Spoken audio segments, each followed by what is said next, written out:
On a frozen highway in the Rocky Mountains, a father and his teenage son disappeared without a trace. Their car was spotted one night, headlights burning through a blizzard, then never seen again. For decades, families, police, and strangers wondered. Did they crash? Did someone take them? Or did the wilderness itself swallow them whole?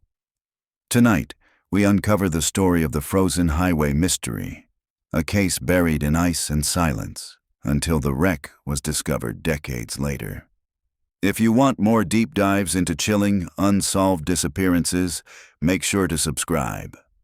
The road wound upward into the mountains like a ribbon of black ice, vanishing and reappearing beneath the sweep of falling snow. Tom Ellery gripped the steering wheel with both hands, leaning forward as though that might help him see through the thickening white. The wipers thumped back and forth, barely able to keep the windshield clear. Beside him, in the passenger seat, 16-year-old Caleb sat with his arms crossed, chin tucked down into the hood of his sweatshirt. The heater blasted warm air, but the car still felt cold. Every draft seemed to find its way inside. "Shouldn't we stop for the night?" Caleb asked, his voice muffled. Tom didn't answer right away. His jaw was tight, eyes narrowed on the faint yellow lines beneath the snow. He'd promised Caleb's mother they would be home by Sunday. That meant pushing through the mountain pass tonight. "Motels are full," Tom said finally. "Town's packed with skiers. We'll make it through." Couple more hours, Caleb didn't argue, though he looked unconvinced. He turned to peer out the side window. Snowflakes rushed past like white sparks. Somewhere in the dark, beyond the reach of the headlights, the forest pressed close. Endless pines weighed down with snow. The road dipped and curved. The car's tires skidded once, just enough to make Caleb grab the dashboard. Tom steadied them, exhaling through his nose. "Relax," he muttered. "I've driven worse." Caleb nodded, though unease twisted in his stomach. He pulled out his Walkman, clicked play, and let the tinny music fill his ears. His father's driving had always carried a stubborn edge. Once Tom set his mind to a goal, he'd press on no matter what. "We'll be fine," Caleb told himself. "Just a little snow." But the snow didn't feel little anymore. It was swallowing the world whole. At 8:37 p.m., a truck driver named James Porter was descending the opposite side of the pass, chains rattling on his tires. He spotted a red sedan laboring uphill, its headlights glowing weakly through the curtain of snow. The sight stuck with him. A lone car pushing into a storm that even truckers feared. He noticed the father's rigid grip on the wheel, the shadow of a boy in the passenger seat. Porter thought about flashing his lights, maybe flagging them down to warn about the ice further ahead. But the storm pressed on his windshield, and the road demanded his focus. By the time he looked back, the car's taillights were swallowed in white. It was the last confirmed sighting of Tom and Caleb Ellery. The next morning, when Tom's ex-wife tried calling and got no answer, she assumed they were still driving. By afternoon, when the phone remained silent, unease curdled into fear. 2 days later, a missing persons report was filed. State troopers searched the highway, crawling every curve of the mountain pass. They found tire tracks veering toward the guardrail at one bend, but no wreckage below. Helicopters scanned ravines. Search parties followed creek beds. Nothing. It was as though the mountain itself had closed around the father and son, sealing them inside. Winter bled into spring, and still no trace surfaced. Rumors sprouted like weeds. Some said Tom had debts, that he'd staged the disappearance. Others whispered about the boy, Caleb's fights at school, his angry journal entries. Maybe father and son had run away together. The official line was simple: bad weather, treacherous roads, an accident. The car must have plunged into a ravine, hidden by snow and trees. But year after year, as snow melted, nothing appeared. No twisted metal, no bones. The case grew cold. In the Ellery home, Absence became its own haunting presence. Caleb's mother left his room untouched, the posters on the wall, the baseball glove on the shelf, the geometry book with pencil scribbles in the margins. She slept with the phone by her bed, convinced some night it would ring and she'd hear his voice. Tom's brother kept searching the pass each summer, convinced he'd find some overlooked clue. He hiked miles of ravine, scanned riverbeds, even brought cadaver dogs once. Each time the mountain gave him nothing but silence. The years stretched on. The Ellery disappearance faded from headlines into a ghost story locals told newcomers. 23 years later, in the spring thaw of 2016, a hiker followed a deer trail off the main road. At the bottom of a narrow gorge, half hidden beneath fallen trees, he saw a glint of rust. It was a car, crushed, weather-beaten, but unmistakably a sedan. The front end was buried in earth. Branches wove through shattered windows. Inside, ice still clung to torn upholstery, and in the driver's seat, skeletal hands gripped the wheel. The frozen highway mystery had just resurfaced. The gorge was silent except for the steady drip of melting snow. Early spring had pried open the mountain pass, sending rivulets of icy water down into ravines where winter's grip had been strongest. Ethan Cole, a 42-year-old surveyor with a habit of hiking off trail, crouched on a rocky ledge and peered into the tangle of branches below. He had been following deer tracks for an hour, his boots crunching on half-frozen mud, when the glint caught his eye. At first he thought it was a scrap of tin, maybe an old oil drum discarded years ago. But when sunlight broke through the thinning clouds and struck the object just right, he saw curved metal, rusted red paint, the ghost of a bumper. He climbed down carefully, boots sliding on slick earth, palms grabbing at exposed roots. The air smelled of wet pine and thawing soil. As he reached the bottom, his breath caught. It wasn't scrap. It was a car. The vehicle had come to rest nose first against the incline, half buried in mud and stones. Trees had grown around it, some trunks no thicker than his wrist, but old enough to prove the car had been here for decades. The windshield was fractured into a spiderweb of cracks. The roof was buckled. Through the driver's side window, Ethan saw what he thought was a bundle of clothing. Then his eyes adjusted. A skull. He staggered back, hand pressed to his mouth.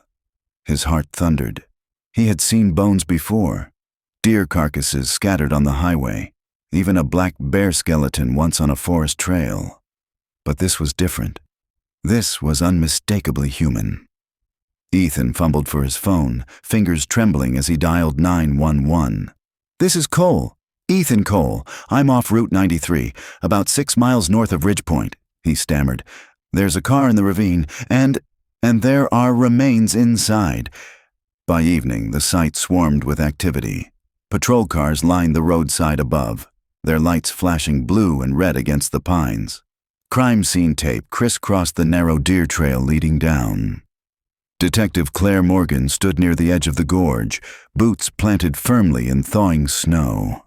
She was in her late 30s, hair pulled into a no-nonsense braid, eyes sharp and tired from years of chasing cases that rarely ended clean. Her partner, Detective Raul Hernandez, adjusted his scarf against the cold and squinted at the car below. "Looks like it's been down there a long time," he muttered. Morgan nodded. "Rust like that doesn't happen in a few winters. We're looking at decades." She consulted the initial report. A red sedan. Registration plate almost completely corroded, but faint letters visible under a crust of rust. ELL 327. Her pulse quickened. That prefix was familiar. She had seen it before, buried in old case files during training. "Ellery," she said quietly. Hernandez glanced at her. "What? This could be the Ellery case." Father and son disappeared back in '93.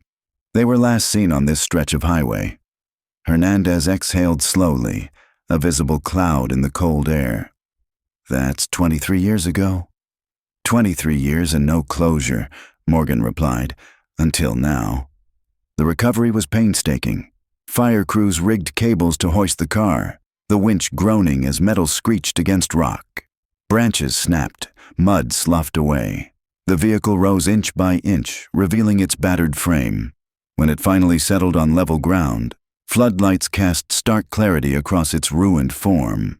Investigators swarmed, photographing every angle, every dent and fracture. Morgan approached carefully, gloved hands tucked into her coat pockets. She bent to peer through the shattered windshield. The driver's remains were slumped forward, skeletal hands fused to the steering wheel by time and decay. A wedding ring still clung to one finger, dulled but intact. The passenger seat was empty. Her stomach tightened. "No second body?" she asked. A crime scene tech shook his head. "Not up front. We'll check the back once we cut through the frame." Morgan straightened, her mind already racing. 2 people vanished. 1 accounted for. Where was the son? News traveled fast. By the next morning, the discovery dominated local broadcasts. "Breaking tonight. A red sedan recovered from a ravine off Highway 93 may finally answer questions in the decades-old Ellery disappearance. Skeletal remains have been found inside the vehicle, believed to be those of Dr. Thomas Ellery, a local dentist who vanished with his 16-year-old son, Caleb, in the winter of 1993. Archived photographs filled screens. Tom's smiling face with his thick mustache, Caleb in a baseball uniform, mother and son posing outside their modest home. The family that had once filled newspaper headlines returned to the spotlight, frozen in time. For Margaret Ellery, Tom's widow and Caleb's mother, the call came just after dawn. She sat at her kitchen table, hands wrapped around a chipped mug of coffee gone cold, staring at the faded photographs still pinned to her refrigerator door. The detective's voice on the line was calm but firm. "Mrs. Ellery, this is Detective Claire Morgan with the State Police. We believe we've located your husband's vehicle Margaret's breath caught." After 2 decades, the words felt unreal. Her voice cracked. "And Caleb?" There was a pause. "We haven't found his remains," Detective Morgan said gently. "Not yet." Margaret pressed a hand to her forehead, dizzy with the collision of hope and dread.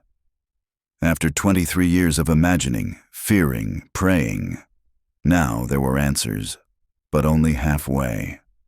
That evening, the investigation's command post hummed with tension. Maps of the gorge and the surrounding forest were pinned to boards. Evidence bags labeled with numbers lined a table. Morgan and Hernandez reviewed the initial findings. The car's front end had struck rocks hard, but the impact wasn't fatal in itself. The seatbelt on the driver's side was latched. On the passenger side, it wasn't. The back seat contained a torn backpack, water-damaged notebooks, and what looked like a jacket still zipped shut around nothing. Hernandez flipped through photographs. If Caleb wasn't in the car, either he got out before the crash or after. Morgan leaned over the table. Which raises the question, did he walk away? Or did someone else take him? Her eyes moved to a blurry photograph of the boy from 1993, smiling reluctantly at the camera, his baseball cap tilted sideways. 16 years old, she murmured. If he survived, he'd be nearly 40 now. Where has he been all this time? No one answered. The room hummed with silence and the weight of questions that had waited decades to be asked again. Snow still clung stubbornly to the mountain pass when the national news vans arrived. Their satellite dishes sprouted like steel flowers against the pale sky.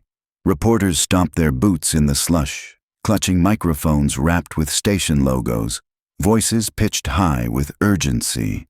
The Ellery case had always been local lore, whispered at diners, retold on ghost tours. But the discovery of the car transformed it overnight into a national spectacle. Decades-old mystery, one reporter declared, his breath misting in the cold. A family torn apart by winter and silence. Tonight, perhaps, we finally begin to learn the truth. Detective Claire Morgan watched from the edge of the cordon, irritation simmering beneath her calm exterior. She knew the circus would come, but she hadn't expected it to descend so quickly, devouring details before her team even finished processing evidence. "Media's going to be a nightmare," Hernandez muttered beside her. His scarf was pulled high against the wind, but she could see his mouth tighten. "It always is," she said. "We just need to stay ahead of the noise." By mid-afternoon, the press had already dredged up archived footage. Home videos of Tom Ellery tossing a football with Caleb in their yard. Interviews from 1993 showing Margaret pleading into cameras, her eyes swollen from sleepless nights. The footage replayed on every screen. The same frozen smiles. The same unanswered questions. Margaret sat on her living room couch, watching herself from 23 years earlier. She barely recognized the woman on the screen. So young, her hair still thick and dark, voice trembling with desperate certainty. "Tom wouldn't just leave. My husband loved his son. Please, if anyone saw them that night." Her hand gripped the remote, thumb pressing into plastic until it hurt. The TV filled her home with echoes she thought she'd buried. When the knock at the door came, she nearly didn't answer. But the steady rhythm continued. Reluctantly, she rose. Detective Morgan stood outside, snow melting on her shoulders. "Mrs. Ellery," she said gently, "may we come in?" The house smelled faintly of dust and lemon polish. Margaret gestured toward the living room.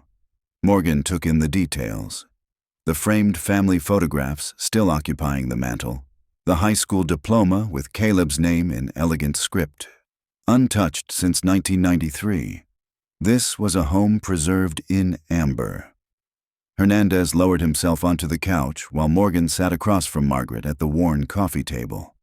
"I'm sorry to intrude," Morgan began, her voice steady but kind. "I know this must be overwhelming, but we need to ask you some questions while details are still fresh." Margaret gave a brittle laugh. "Fresh. Detective, the only thing fresh is how the pain feels again. Everything else is dust." Morgan nodded, allowing the silence to settle before proceeding. "Can you tell me about the days before they left? Anything unusual?" Margaret folded her hands in her lap. Her fingers were pale, knuckles swollen from years of arthritis. "They were supposed to be gone just the weekend. A quick trip through the mountains. Tom wanted Caleb to see the winter landscape before spring. He always said the snow made the world look honest." She paused, swallowing hard. "They left with a thermos of coffee, some sandwiches, Caleb's sketchbook. Nothing unusual. Nothing that told me they wouldn't come back." Morgan pressed gently. "Were there any arguments? Tension between Tom and Caleb?"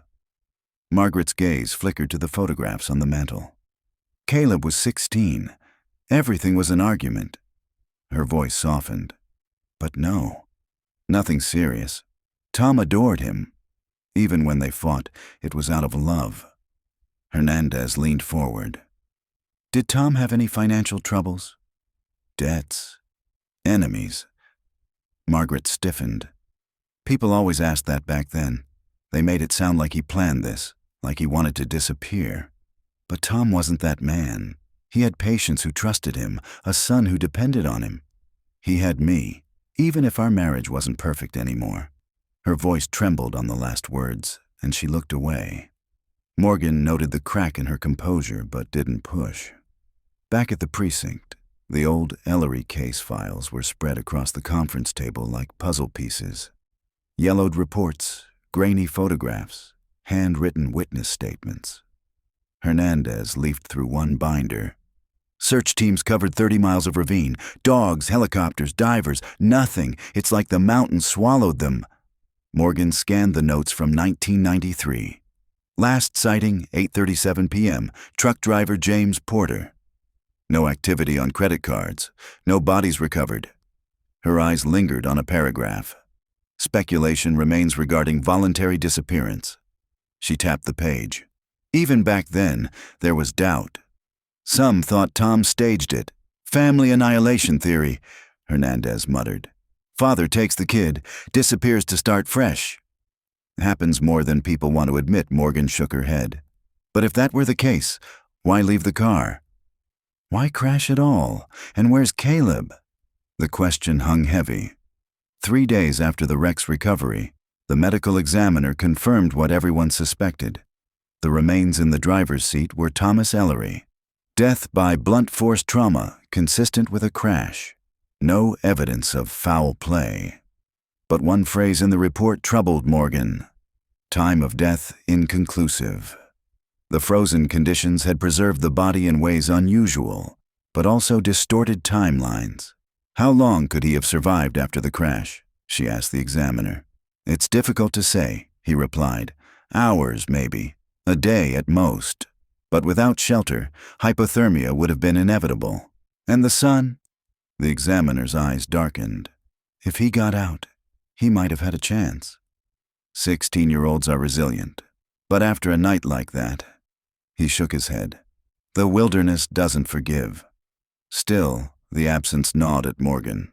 She drove the stretch of Highway 93 herself, tires crunching on patches of lingering ice. The ravine where the car had rested for decades yawned dark and deep beside the road. She imagined Caleb stumbling from the wreck, breath ragged in the cold, boots sinking in snow. Did he climb? Did he wander into the trees? Did someone find him? She pulled to the shoulder, shutting off the engine. Silence rushed in, vast and oppressive. The same silence that had swallowed a father and son 23 years earlier. In her mind, she heard Margaret's voice again. Nothing unusual. Nothing that told me they wouldn't come back. Morgan knew the story was far from finished. That night, she opened Caleb's old school file, a packet preserved in the archives. Photographs of him at baseball games, reports of mild fights with classmates, notes from teachers. One line in particular snagged her attention. Student keeps detailed personal journals, often sketches maps in margins. Morgan leaned back in her chair, eyes narrowing. If those journals had been with him. She reached for the evidence log from the car. Her pulse quickened. One damaged backpack recovered. Contents pending catalog. If Caleb's journal was inside, it might be the only surviving voice from that night. The evidence room smelled faintly of dust and cardboard. Rows of metal shelves stretched into shadow, each box labeled with case numbers and dates.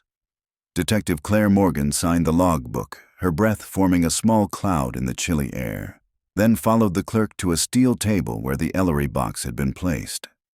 Inside the cardboard container, sealed bags were stacked neatly. Photographs had been taken already, but nothing compared to seeing the artifacts themselves. She pulled on gloves, lifted the first bag, and studied the faded fabric within. A navy backpack, torn along the seams, zipper corroded and stiff. Time and moisture had worked their slow cruelty. Yet the shape was unmistakable. This had once been Caleb Ellery's. Morgan laid it gently on the table, then unsealed the bag. The smell of mildew rose faintly. She tugged the zipper until it yielded with a reluctant rasp. Inside, waterlogged notebooks lay swollen with damp pages. Pens clattered against the bottom. A baseball cap, once bright red, had faded into a washed-out pink. And there, at the very back, wrapped in what looked like a plastic sandwich bag, was a small, spiral-bound journal. Morgan's pulse quickened. The first pages were smeared, ink blurred into illegibility. But as she flipped further, words emerged. Caleb's handwriting leaned left, uneven but intense, pressed hard into the paper. January 15th. Dad says we'll leave Friday. Mom cried when she heard, but I think she wanted us to go. She says time together will help. I don't know.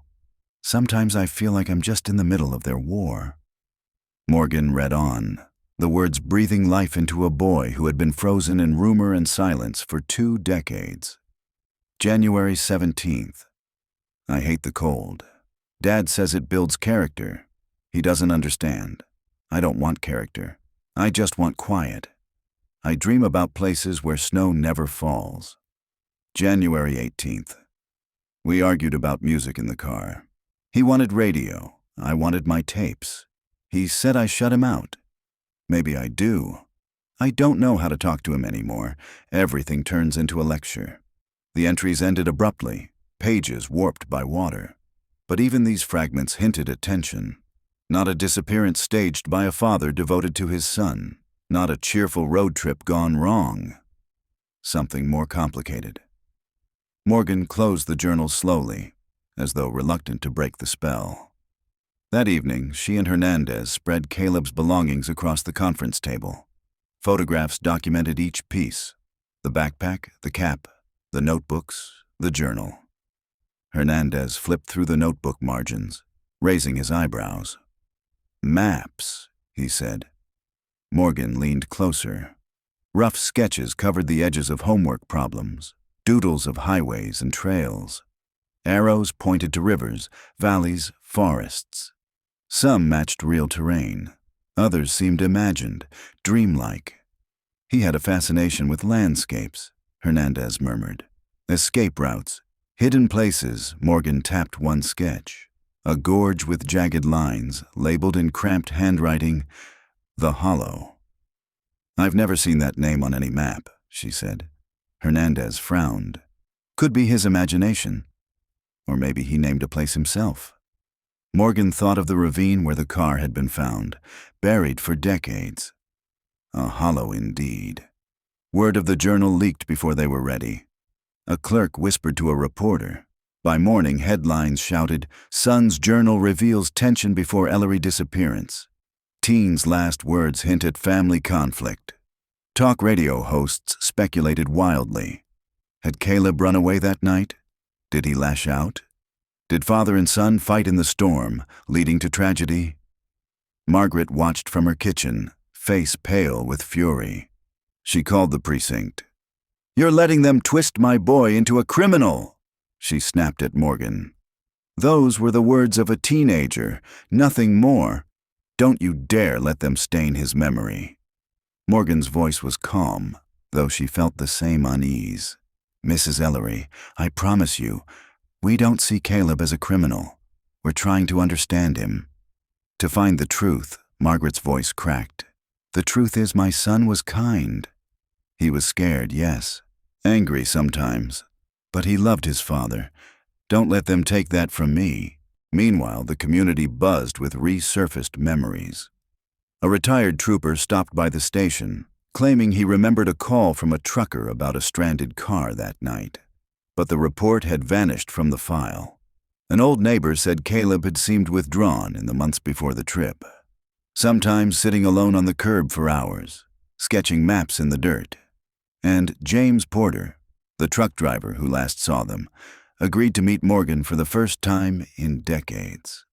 They sat in a diner off the interstate, steam fogging the windows. Porter was in his 70s now, hair silver, hands knotted with arthritis. "I've thought about that night more times than I can count," he said, stirring his coffee. "I saw them climbing into the storm." The boy looked small, almost swallowed by the dark. "I flashed my lights, tried to warn them, but they kept going." Morgan leaned forward. "Did you see anyone else on the road?" Porter hesitated. "Headlights behind them, maybe." "Hard to say through the snow, but sometimes I wonder if they weren't as alone as we thought." His words settled heavily between them, thick with possibility. Back at her desk, Morgan stared at the journal again, fingers brushing the warped cover. A boy's voice, reaching across decades, whispering of anger, silence, longing for escape. Had Caleb found that escape in the snow? Or had someone taken him into their own darkness? The case, once closed by winter, was opening like a wound. And for the first time, Morgan felt the boy's presence not as a victim frozen in time, but as a restless question demanding answers. The Ellery house had long been sold, its siding painted over by new owners, its rooms scrubbed of old wallpaper and family photographs. But to Detective Claire Morgan, the place still held shadows. She parked across the street and watched the tidy suburban lawn, picturing Margaret at the window years earlier, waiting for headlights that never came. Later, at the station, she unfolded the first batch of documents requested from archives. Tom Ellery's employment records. He had worked as a claims adjuster for a regional insurance firm, his file marked by steady promotions through the 80s and early 90s. Letters praised his diligence, his firm but fair assessments. But the trail shifted in 1996. A note indicated sustained leave of absence. 6 months later, his employment terminated by mutual agreement. No reason listed. Morgan frowned. "People don't leave steady jobs without a story," she murmured. Hernandez, flipping through credit reports, whistled. "Here's a story. He was deep in debt, 2 credit cards maxed, a second mortgage taken out 6 months before he vanished." Morgan leaned back, absorbing it. Margaret never mentioned money trouble. "Maybe she didn't know," Hernandez said. "Or maybe she didn't want to." The debt files led to another discovery. A court summons, long ignored. Tom had been sued by a construction contractor for unpaid invoices. The case had stalled when he disappeared. It was Hernandez who voiced the question first. "You think he staged it? Used the storm as cover to vanish?" Morgan didn't answer immediately. She thought of the journal, of Caleb's words about feeling trapped between warring parents. She thought of the car buried in ice, too real to be staged. "No," she said finally. "But it tells us something. He wasn't the stable family man the papers painted. He had secrets. They tracked down an old colleague, Linda Frawley, now retired in Arizona. She agreed to speak by phone. Tom." Her laugh was short, bitter. "Everyone thought he was such a straight arrow. But the truth? He bent rules when he thought no one was looking, claimed mileage for trips he didn't take, inflated expenses. Management ignored it until it piled up. Then came the whispers about gambling." "Gambling?" Morgan asked. "Oh, he liked cards. Liked the racetrack even more. Lost big one summer. That's when the debt started. He tried to cover it, but people noticed. He wasn't fired exactly, but they made it clear he should leave quietly." Morgan exchanged a look with Hernandez. Gambling debts, financial ruin, secrets. Had someone else held Tom accountable before the snow did? That evening, Margaret Ellery sat stiffly in her living room as Morgan broached the subject. "Mrs. Ellery, were you aware of Tom's debts?" Margaret's expression flickered. "We had money troubles, yes. But nothing unusual. Everyone struggles." "What about gambling?" Morgan asked gently.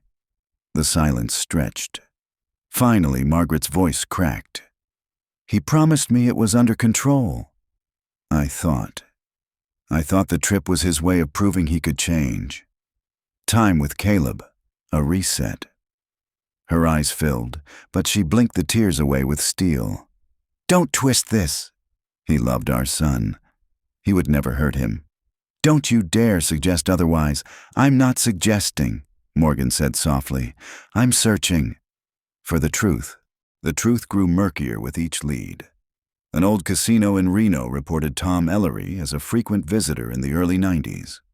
His player's card showed steady bets, erratic wins and losses. Nothing criminal, but reckless. A loan company in Salt Lake City confirmed he had borrowed $5,000 under the table and defaulted. And in a dusty file box, Morgan found a police report dated just 2 weeks before the disappearance, a domestic disturbance call at the Ellery house. Neighbors had complained of shouting. When officers arrived, Tom claimed it was an argument over bills. No arrests were made. The picture was shifting. The devoted father and husband had cracks, fault lines spreading beneath the surface. Meanwhile, Caleb's journal began to sound different in light of these revelations. "Dad says we'll get away from it all for a while. Just us two. But I don't know if that means running away from problems or facing them. Morgan read the words aloud in the squad room. The silence that followed was heavy. Hernandez rubbed his chin. What if Caleb knew more than he let on? What if he realized his father wasn't just struggling but drowning? Morgan thought of the hollow sketches, the invented landscapes, a boy imagining escape routes. Or what if, she said quietly, someone else knew Tom's secrets and followed him into the storm? The case files returned again to James Porter, the trucker. He had mentioned headlights behind the Ellery car. Morgan pulled weather records. That night the storm had dropped visibility to near zero, yet Porter remembered lights. Not a snowplow, not emergency services. Another traveler. She pictured it. The Cadillac struggling uphill, snow swirling, the boy inside clutching his notebook, the father gripping the wheel. And behind them, someone else pressing forward through the whiteout. A debt collector, a gambler with a grudge, a stranger drawn into their orbit. The answers lay frozen with the wreck. But the more Morgan uncovered, the less the snow seemed like nature's accident, and the more it resembled a curtain drawn over a crime. At night, Morgan dreamed of headlights weaving in the dark, chasing the Ellerys into the blizzard. She woke with the journal's words echoing in her head. I just want quiet. I just want escape. And she wondered whether the boy had found it in the snow, or been dragged deeper into a silence not of his own making. The journal lay open under the lamplight, its warped pages flattened beneath glass weights. Detective Claire Morgan leaned over it, her eyes following the slanting words like a trail into the boy's mind. Much of the ink had blurred into gray shadows, but certain entries remained sharp, preserved as though Caleb had pressed harder with his pen. January 19th. Dad doesn't sleep. He walks outside at night and doesn't think I hear. I hear him talk to himself. I think he's afraid. I think he's planning something. Morgan paused. Hernandez, seated opposite her, exhaled slowly. Planning what? They read further. January 20th. The hollow is where I'll go if it gets bad. I saw it once from the road, like the earth had cracked open, waiting to swallow things. If I have to run, I'll go there. No one will find me in the hollow. Morgan tapped the margin where the words were scrawled larger than the rest. This is more than imagination. He wrote it as a destination. Hernandez leaned closer. And the car was found in a ravine. A hollow coincidence, Morgan murmured, though her chest tightened. 2 days later, she drove the mountain road again, pulling over near the marker where the Cadillac had been lifted out. Snowmelt dripped from the trees, and the ravine yawned below, dark with shadow. She imagined the boy staring through the car window, pressing his pencil hard enough to score the page, sketching jagged lines of cliffs and rivers. She whispered into the silence, as if the trees might answer. Did you see this place, Caleb? Did you know? The wind pressed against her coat, cold and insistent, like a warning. Back at the precinct, forensic techs had dried more pages of the notebook, revealing sketches that were almost cartographic. One map showed twisting lines resembling the very stretch of Highway 41 where the wreck was found. Another depicted a dark pit with arrows pointing inward, labeled again, the Hollow. But what unsettled Morgan most was the final legible entry, January 21st. If Dad wants to disappear, maybe I'll let him. If the Hollow takes him, maybe I'll stay quiet. Maybe the snow will cover everything. Hernandez muttered a curse under his breath. That sounds like... Careful, Morgan interrupted sharply. It sounds like a teenager lashing out on paper. Not a confession. Still, the words unsettled her. The quiet malice of them. The suggestion that Caleb understood his father's despair, and perhaps welcomed it. The press latched onto the phrase immediately once the leak reached them. Teen spoke of father's disappearance before crash. The Hollow. Son's dark fantasy or real place. Margaret Ellery refused interviews. When Morgan visited her, she sat with stiff dignity, clutching a photo of Caleb at 14, grinning in a baseball uniform. "My son was angry sometimes," she admitted softly. "All boys are. But he wasn't cruel. He wouldn't wish his father dead. He was frightened, Detective. That's what those words mean. Frightened." Morgan studied her face, etched with grief, but also with the implacable determination of someone defending the dead. Margaret needed Caleb to remain innocent. To become otherwise would be to lose him twice. That night, Morgan stayed late, scrolling through missing persons bulletins from the mid-90s. One report caught her eye. A teenager from a neighboring county vanished in 1992. Last seen near a wooded gorge locals also called the Hollow. She leaned forward, pulse quickening. The description matched the geography Caleb had sketched. It wasn't fantasy. It was a place. She drove there at dawn with Hernandez, their car bumping down a rutted logging road until the trees opened to a jagged scar in the earth. The hollow stretched before them, a collapsed sinkhole framed by stone cliffs, its depths swallowed in mist. Birds circled above, their cries echoing. Morgan gripped the railing of the overlook. "He saw this," she whispered. "He knew it by name." Hernandez dropped a stone, listening to it clatter endlessly before silence swallowed it. "Long way down," he said. "If something, or someone, was dumped here, good luck finding it." Morgan nodded, dread sinking in her stomach. The boys' sketches weren't just dreams. They were warnings. They combed archives, searching for references. Folklore spoke of the Hollow as a place where hunters lost dogs, where bootleggers hid during Prohibition. Some said strange lights appeared there in winter. Others swore it was bottomless. Morgan thought of Caleb, pressed against the Cadillac's window, staring at a place that seemed to promise both escape and oblivion. Had he tried to run there when the storm closed in? Had Tom followed, or had someone else used it as a grave? As she drove back to town, Morgan couldn't shake the image of the hollow swallowing sound. Time. Entire lives.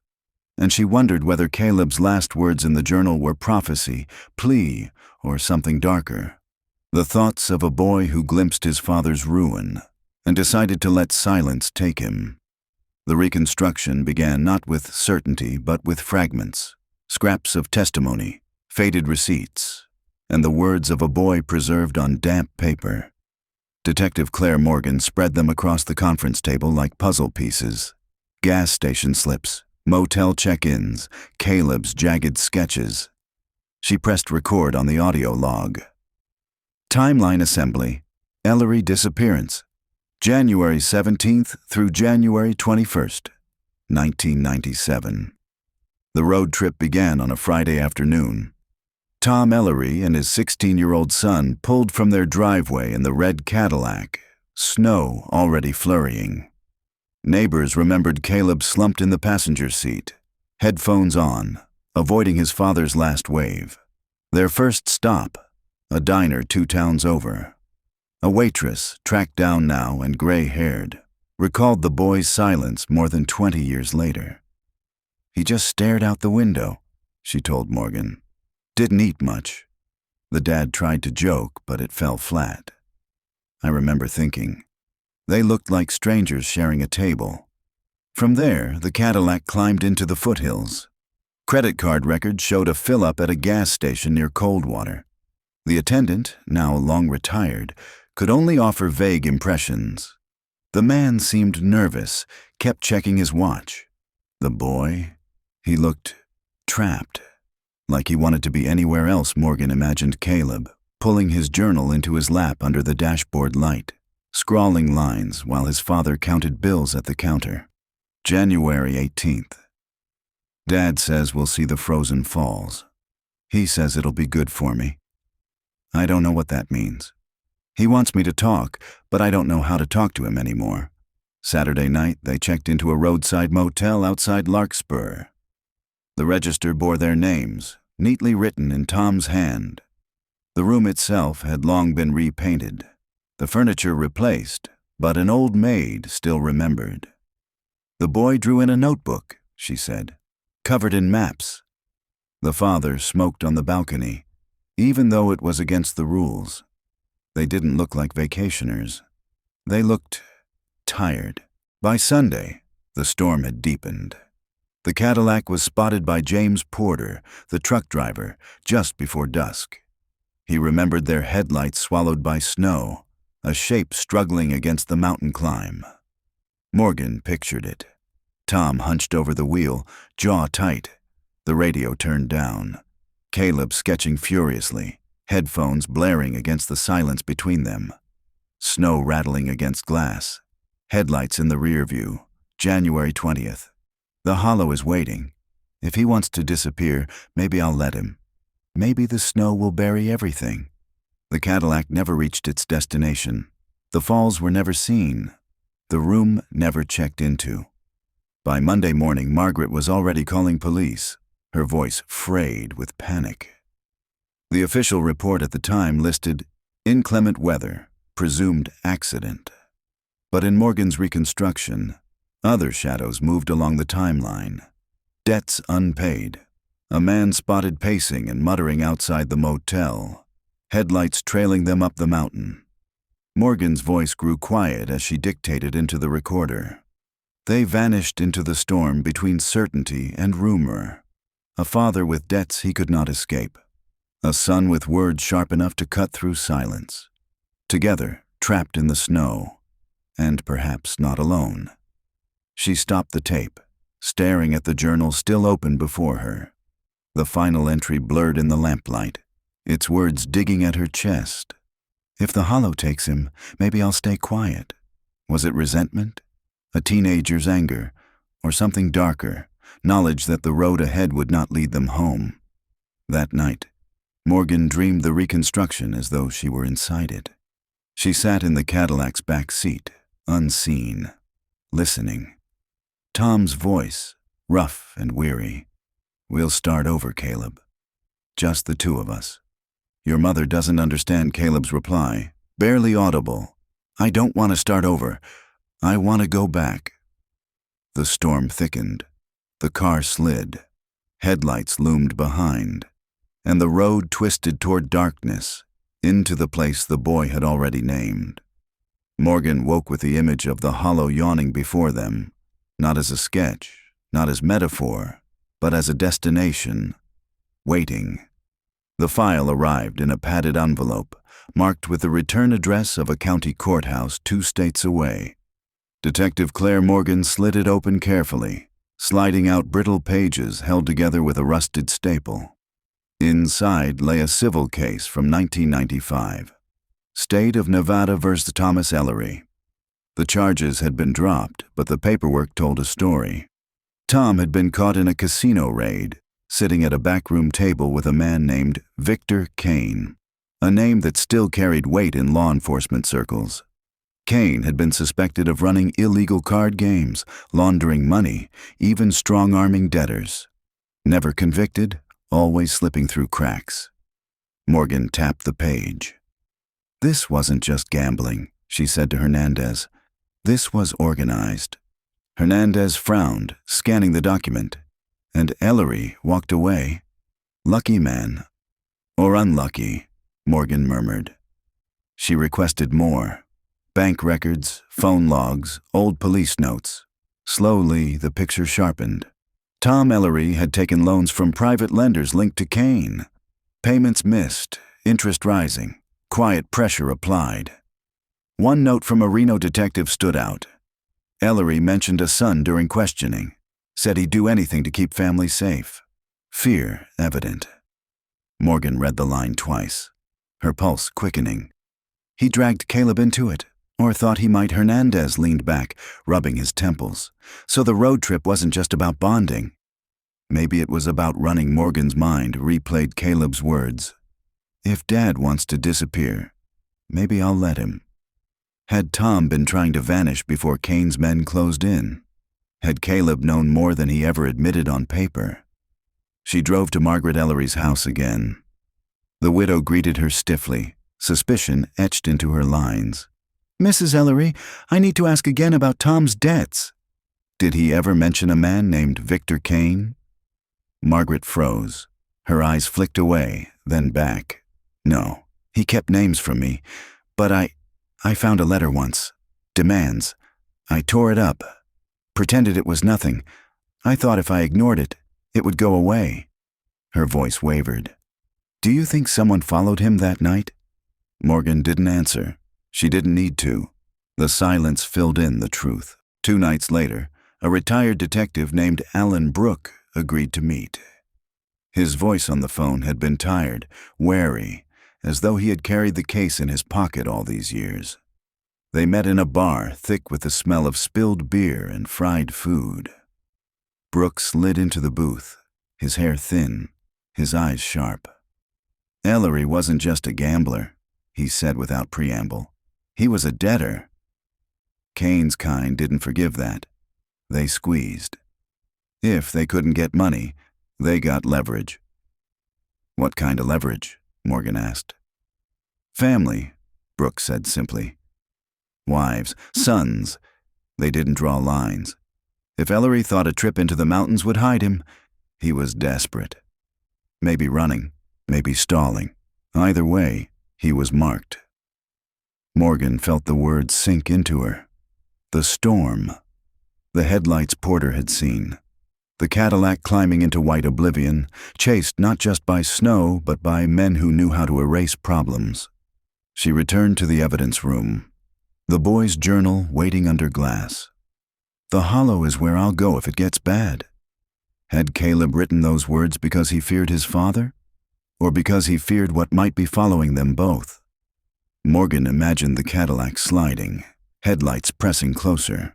Tom clutching the wheel, whispering apologies.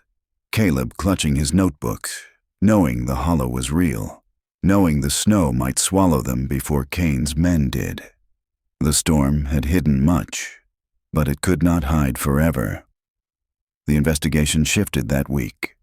Instead of treating the disappearance as an accident, Morgan requested the case be reopened formally as a potential homicide. Her superiors hesitated. The men who might have silenced Ellery were long gone, some dead, some vanished. But the car, the journal, the hollow, they were enough to demand answers.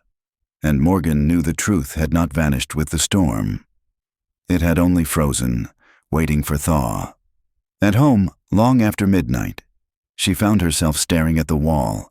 She pictured Caleb's maps, his scarred handwriting. If the hollow takes him, maybe I'll stay quiet. Not a boy's anger, not even a boy's fear. Maybe prophecy, maybe witness, maybe survival.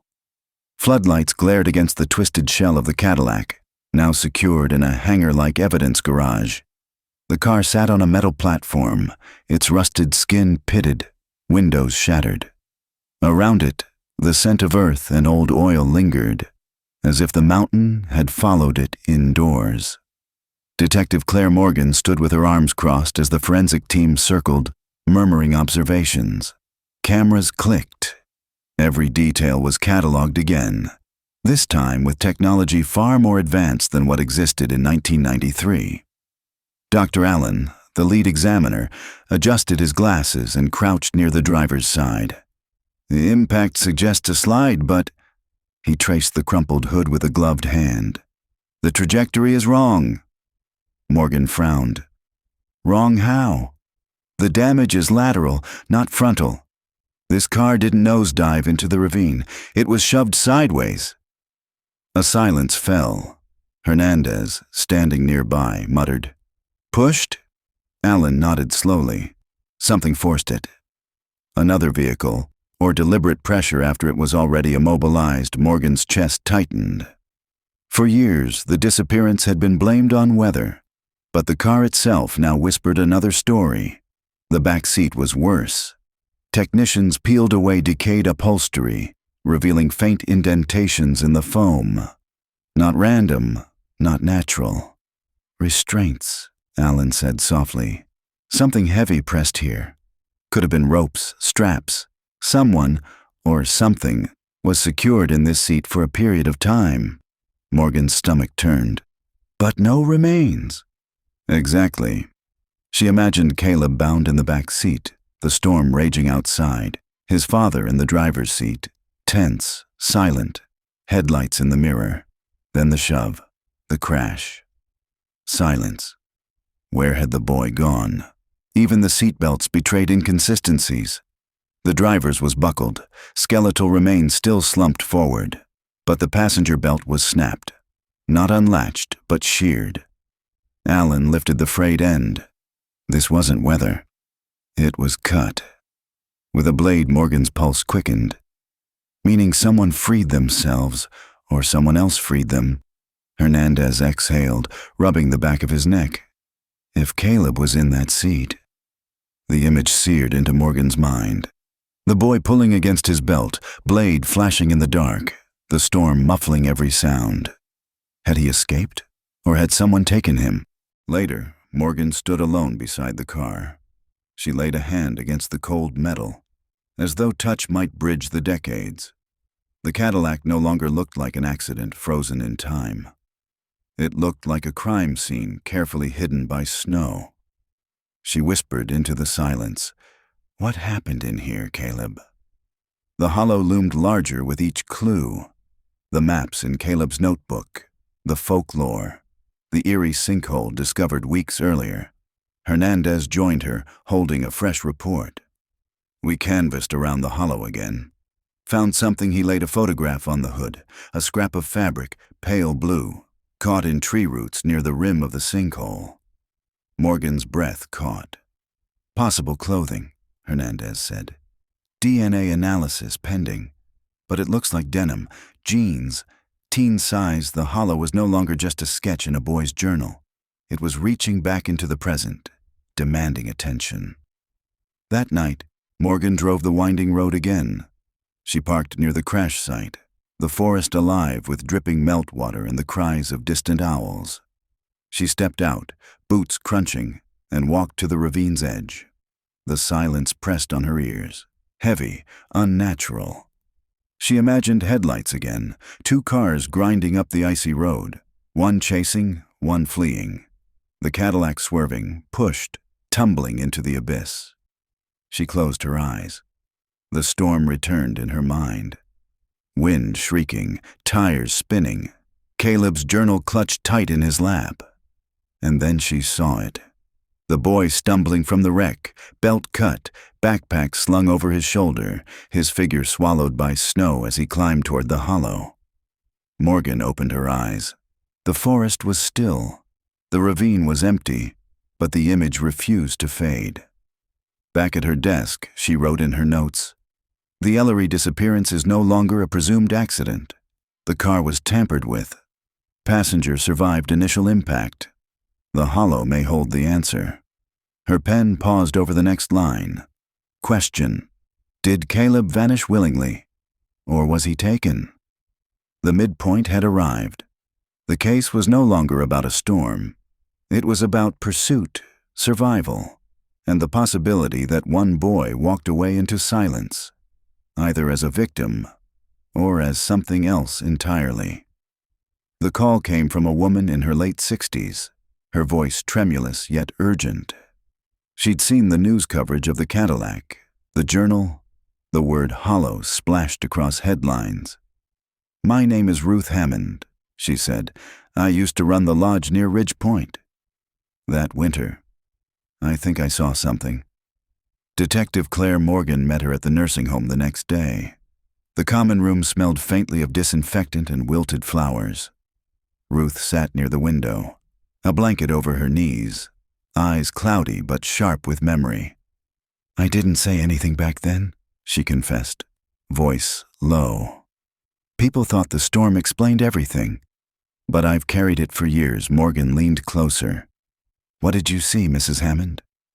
Ruth's gaze drifted to the glass, where snow flurries began to fall outside, fragile as ash. "It was the night after the storm," she said slowly. "I went out to check the lodge's generator. Sky was clear. The moon made the snow shine like glass. That's when I noticed lights. Car lights? Ruth nodded, moving where no road should be. Near the hollow, Morgan's pulse quickened. And what else? There were figures. Two. One taller, one smaller. They moved through the trees like shadows. The smaller one stumbled. The taller pulled him forward. Then, she closed her eyes. Then another set of lights flared. Headlights, and the figures ran. Her voice cracked. I thought it was hunters or kids fooling around. But now, after all these years, I wonder, was it them? Morgan sat back, gooseflesh prickling her arms. If Ruth had truly seen two figures, father and son, or son and pursuer, then Caleb had survived the crash, at least briefly. Why didn't you come forward? She asked gently. Ruth's hands trembled. People laughed at me before, said I saw what I wanted to see, and when no bodies turned up, I thought maybe I dreamed it. But the hollow, that word, it brought it back. Later, Morgan drove to the hollow again. Snow had softened the sinkhole's rim, masking its jagged edges. She stood where Ruth claimed to have seen the figures, her breath fogging in the air. She imagined Caleb staggering, backpack slipping, his father's hand pulling him on. Or was it someone else guiding him? Someone who had cut the belt, dragged him from the wreck. The forest pressed silent around her. Every creak of branch, every crack of ice sounded like footsteps retreating into the trees. She whispered into the stillness, "Did you make it this far, Caleb?" Back at the precinct, Hernandez shook his head at the report. An old woman's memory after 2 decades? Not exactly solid evidence, Morgan bristled. But it lines up with the forensics. Seatbelt cut, passenger missing, fabric near the hollow. She saw what happened after the crash, or what she thought she saw. Morgan slammed the file shut. Sometimes witnesses remember more than evidence ever can. She saw 2 sets of lights. That means they weren't alone. The press learned of Ruth's testimony within days. Witness claims to see survivors of Ellery crash. 2 figures in the snow, ghosts or truth. Talk shows speculated endlessly. Some painted Caleb as a survivor on the run. Others suggested darker theories, that he had fled with his father's enemies, or worse, become one of them. Margaret Ellery refused interviews, her silence growing heavier by the day. That night, Morgan sat at her desk long past midnight, Ruth's words echoing in her mind. 2 figures, then headlights, and they ran. The storm had hidden everything, but the hollow had kept its witness. For the first time, Morgan believed the boy's story was not just tragedy frozen in snow. It was unfinished. And unfinished stories had a way of clawing their way back into the light. The lab smelled faintly of antiseptic and ozone, machines humming steadily under fluorescent light. Detective Claire Morgan stood behind a pane of glass, watching technicians in white coats handle the artifacts with clinical precision. Dr. Allen, the forensic pathologist, adjusted his mask and motioned her closer. On the stainless steel table lay the scrap of denim recovered near the hollow, sealed in plastic. "We've run DNA," Allen said. "The material is degraded, but results are conclusive." Morgan's chest tightened. "Caleb?" Allen nodded. Matched to a sample from his old toothbrush, still stored in the original file. That scrap of fabric came from his jeans. Morgan exhaled slowly, her heart pounding. "So he made it to the hollow." "Or was taken there," Allen replied. His tone was flat, but his eyes carried the weight of implication. Next came the Cadillac itself. Technicians presented fresh scans of the undercarriage. Rust had obscured much, but the imaging revealed distinct dents in the side panels, patterns consistent with impact from another vehicle. Allen traced the digital outline with a gloved finger. This wasn't just a slide on ice. A second car forced contact. Angle suggests deliberate ramming. Morgan stared at the glowing screen, the evidence aligning with the truck driver's memory of headlights. Hernandez muttered, So Kane's men weren't just chasing debts. They followed him into the storm, Morgan whispered, and the boy was caught in the middle. The final revelation unsettled her most. Alan gestured toward the remains of the seatbelt.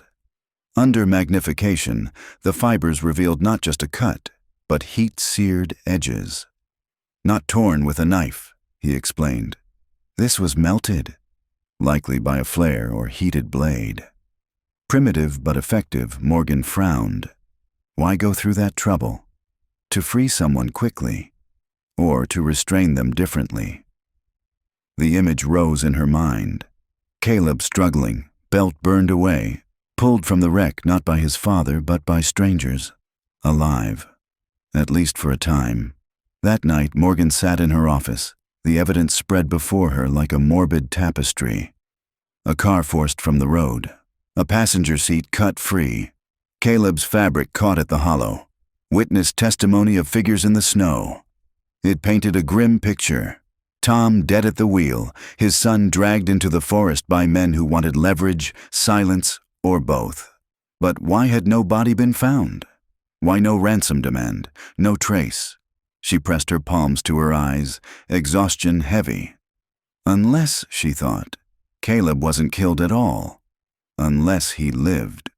Margaret Ellery's voice cracked when Morgan shared the forensic updates. My son, he survived the crash? Morgan hesitated, then nodded. For at least some time. We don't yet know what happened after Margaret's hands trembled around a teacup. All these years I thought he died with his father. That the snow had taken them both. Now you tell me he walked away. Maybe someone took him? Her eyes brimmed with grief and fury. Find him, detective. Dead or alive. Find my boy. Back at the station, Hernandez paced as they reviewed old case notes. Kane's crew worked silence, he said. No bodies, no paper trails. But if they kept Caleb... Morgan shook her head. Why keep him? He was a child. Leverage only works if you can cash it in. And Tom died that night, unless Caleb saw too much. The possibility hung like smoke. A 16-year-old boy, frightened, angry, dragged into darkness by men who erased debts with blood. Had they silenced him, or had they used him, reshaped him into something else over the decades? Late that night, Morgan drove the highway alone, headlights carving the empty road.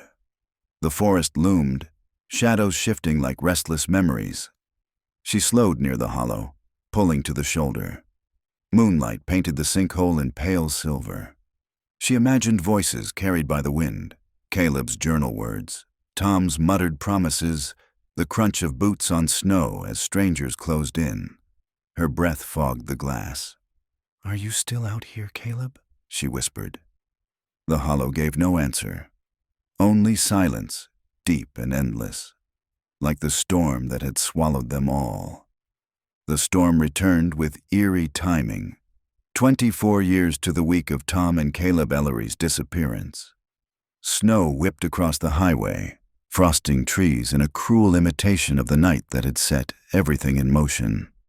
Detective Claire Morgan sat in the passenger seat of Hernandez's SUV, the wipers thumping rhythmically. Her phone buzzed against her coat pocket. Lab just called, she said, answering quickly. They finished analysis on the hair sample from the hollow. Tell me it's not animal, Hernandez muttered, gripping the wheel.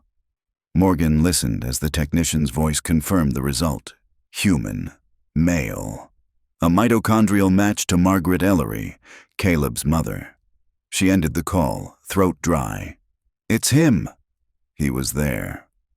At headquarters, maps of the forest spanned the walls, dotted with red pins marking searches from 1996 through 2020. Hernandez tapped the hollow. So Caleb survived the crash, was pulled from the car, and somehow made it here. But what happened after? Morgan rubbed her temples. Two possibilities. He died somewhere we haven't found, or he didn't die, Hernandez finished grimly. The thought lodged between them like a shard of ice. Margaret was waiting in the conference room, her face taut with anticipation. When Morgan delivered the news, she gasped. pressing a hand to her chest. All these years I told myself he went with Tom, that they froze together at least, but now you say Caleb lived through that night? Her voice cracked. If he lived, why didn't he come home? Morgan hesitated. We don't know yet, but it means the story isn't over. Margaret's eyes narrowed with sudden steel. Then find the ending. Later that evening, Morgan reviewed transcripts of interviews with Reed Kane's surviving associates. One in particular caught her attention, a drifter named Lowell Maddox, arrested in Oklahoma years later for unrelated assault.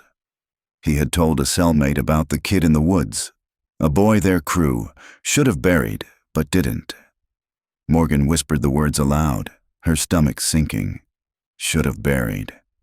2 days later, she and Hernandez drove to Huntsville Penitentiary. Maddox, older now with hollow cheeks and a bitter smile, leaned across the interview table. You're here about the Ellery kid, he said, before they could even ask. Morgan steadied her voice. Tell me what happened that night. Maddox smirked. Storm made it easy. Kane rammed the car. Old man died quick, but the kid, he was fire. Kicking, screaming, spitting blood. We dragged him out, Morgan's hand clenched into a fist. What did you do with him? Maddox's eyes glimmered with dark amusement. We thought Kane killed him. But later, I heard stories. Said the boy didn't die. Said he adapted. Adapted how? Hernandez asked. Maddox leaned closer. He learned the woods. Learned the rules. Some said he became Kane's shadow. Others said he turned on them. Don't matter which. That boy ain't the same boy you're looking for. Driving back through sleet, Hernandez broke the silence. You believe him? Morgan stared at the streaked windshield. He's manipulative, but the details about the crash line up. And if Caleb survived, it means we're not just dealing with a cold case. We're dealing with a living witness. Maybe even a living suspect. Suspect? Hernandez shot her a look. Morgan's voice dropped. What if Caleb became one of them? That night, Margaret called unexpectedly. Her voice trembled. Detective, someone was outside my house. Morgan's pulse spiked. Did you see them? No, just footprints in the snow this morning, too large for a child. They stopped at my window, and then turned back toward the road. Morgan promised to send a patrol car, but as she hung up, unease gnawed at her. The storm howled outside, the frozen highway stretching endless and dark. And somewhere out there, the boy who vanished in 1996 might still be walking it. No longer a boy, but something else forged by snow and silence. The storm cut power across half the county. Streetlights flickered out, plunging neighborhoods into darkness, while the frozen highway gleamed like a ribbon of black glass. Detective Claire Morgan's radio hissed as she and Hernandez drove toward Margaret Ellery's house. Units in the area, respond, dispatch repeated. Possible intruder reported. Be advised, homeowner linked to Ellery cold case. Hernandez tightened his grip on the wheel. You think it's Caleb? Morgan didn't answer. The thought had been growing louder since the footprints outside Margaret's window. They pulled into the drive. The house loomed dark, its windows glowing faintly with candlelight. Margaret opened the door before they knocked, her face pale but resolute. He's here, she whispered. I can feel it. The three of them sat in the living room, shadows dancing from the fireplace. Outside, the storm howled. Morgan studied the evidence spread across the coffee table. Caleb's denim scrap, the melted seatbelt, the journal pages recovered from the Cadillac. It's more than coincidence, she said quietly. The footprints, the timing. He's circling this case, just like we are. Margaret's voice cracked. Then why doesn't he come in? Why doesn't he let me see him? Before Morgan could answer, a sharp knock echoed from the back door. Everyone froze. Hernandez rose slowly, hand hovering over his holster. Stay here. The back door creaked open to reveal snow swirling into the kitchen. No one stood on the porch. Only a trail of prints leading toward the tree line. Morgan's instincts screamed. She followed, flashlight cutting through the storm, Hernandez at her side. The prints wound into the woods, steady and deliberate. Whoever left them wanted to be followed. They pressed on, branches clawing at their coats. The beam of Morgan's light caught something ahead, the faint outline of a figure standing at the edge of the hollow. A man, tall, broad-shouldered, his face shadowed beneath a hood. "Caleb," Morgan called, her voice carried away by the wind. "It's Detective Morgan. We're here to help." The figure didn't move. Margaret's voice rang out behind them. She had followed, clutching her coat tight against the snow. "Caleb," she cried, "it's me." "It's Mom." At that, the figure lifted his head. For the first time, light touched his face. Older now, beard streaked with gray, eyes hollow yet burning. The likeness to Tom Ellery was unmistakable. Margaret staggered forward. "My boy." But Caleb stepped back, the hollow yawning behind him. "I'm not your boy anymore," he said, his voice low, roughened by years of silence. Morgan raised a hand, calming. "Caleb, you survived. That night, Kane's men, the crash. We know what happened. You don't have to carry it anymore." Caleb's gaze flicked to her, unreadable. "You think I survived?" "Number. I was buried in that storm. Kane dug me out, remade me. Every day after was death by inches, until I stopped being Caleb." Margaret sobbed. "But you're here now." "You came back." He shook his head slowly. "I came to make sure the story ended. No more searching, no more digging up bones." His boot slid dangerously close to the hollow's rim. Hernandez whispered, "He's gonna jump." Morgan stepped forward carefully.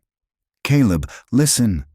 You've been alone in this for 24 years, but you don't have to be anymore. We can help you.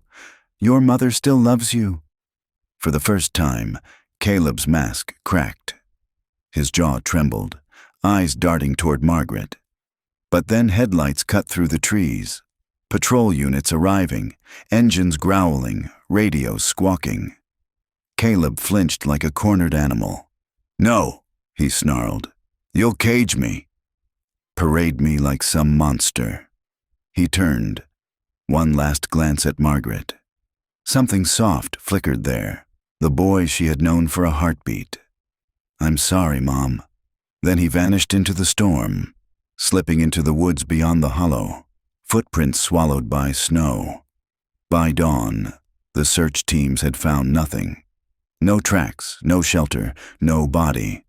As if Caleb had dissolved back into the storm that first claimed him. Margaret sat wrapped in blankets, staring at the fire.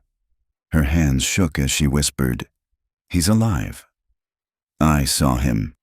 "That's enough." Morgan stood at the window, the snow glittering in pale morning light. Somewhere out there, Caleb Ellery walked between the lines of victim and perpetrator, memory and myth. The case was no longer about finding a body. It was about living with the truth that survival sometimes leaves scars deeper than death. Spring thaw came late that year. By April, the snow had finally receded, leaving the highway slick with meltwater and the forest floor littered with broken branches. The storm that had raged all winter had softened into quiet rain, washing salt from the asphalt and mud from the ditches. Detective Claire Morgan parked at the overlook above the hollow. The sinkhole yawned dark below, rimmed now with new grass. For months, search teams had combed the woods. Drones had scanned valleys. Cadaver dogs had sniffed along every ridge. Nothing. No trace of Caleb Ellery. The file remained open on her desk, but in her heart she knew the truth. Caleb had chosen to disappear, the way only someone raised by storms and shadows could. She leaned against the hood of her car, listening to water dripping from the pines. Margaret Ellery still lived in the same house, though she kept her curtains closed more often now. Once a week, she called Morgan, her voice steady, never frantic. "He's alive," she would say. "I don't need proof." I saw him. She never asked if Caleb would be caught, never asked if justice was possible. only if the searchers had checked the woods again, as though hope itself were a kind of prayer. The case had taken on its own life. Podcasts replayed the story. YouTube channels layered it with ominous music and drone footage of the frozen highway. Comment sections filled with theories. Caleb had died that night, and the figure at the hollow was an imposter. Caleb had lived and turned into something ruthless, a ghost stalking the timber. Caleb had been Cain's final secret, left to haunt the forest forever. Morgan tried not to read them, but late nights found her scrolling anyway. The truth wasn't entertainment. It was heavier, stranger. The boy who vanished had survived, but what he became was not something easily named. One evening, Hernandez joined her at the overlook. He carried a thermos of coffee, steam curling into the damp air. "You think we'll see him again?" he asked. Morgan watched the hollow. "If he wants to be seen, yes. If not, we won't. Feels wrong," Hernandez muttered. "All the cases we close, all the bodies we find. And this one just slips away." Morgan nodded. Not every mystery ends in answers. Some end in shadows. A breeze stirred the trees. Morgan thought of Caleb's eyes in the stormlight, hollow, burning, both stranger and son. She imagined him walking the back roads at night, unseen by headlights, the snow his only witness. Alive, yet lost. Saved, yet broken. The frozen highway had taken Tom Ellery and returned something unrecognizable in his son. Morgan sipped the coffee, its warmth sharp on her tongue. She whispered to the wind, a promise to the boy who had become a ghost. "We're still here. And if you ever want to come home, we'll find the way." The hollow below remained silent, the trees bending gently as rain began to fall.